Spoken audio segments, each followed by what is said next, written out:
Welcome to the Tourism Golden app tutorial series. Here, we're going to look at the main features of the app. The To Do tab shows you activities as well as places of interest. Scroll through the Stay tab to look at accommodation options. The Itinerary tab gives you self-guided tour options.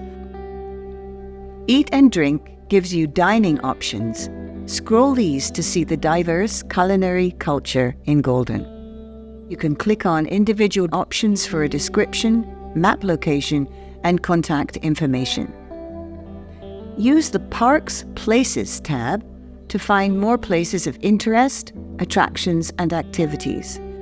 In each of these categories, you can filter them to better cater to your interests, or use the search bar to search for something specific. And you can use the Map tab to see Golden from a bird's eye view.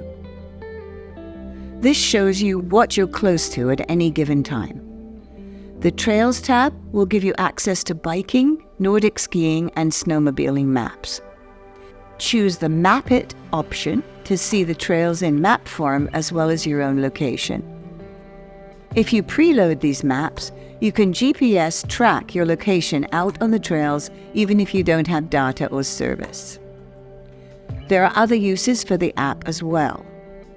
The Weather button will give you the 7-day forecast in Golden, and the Notifications tab is where you'll find notification alerts for local events in Golden. Tune in to the next tutorial to learn how to plan your trip in Golden and create a personalized itinerary.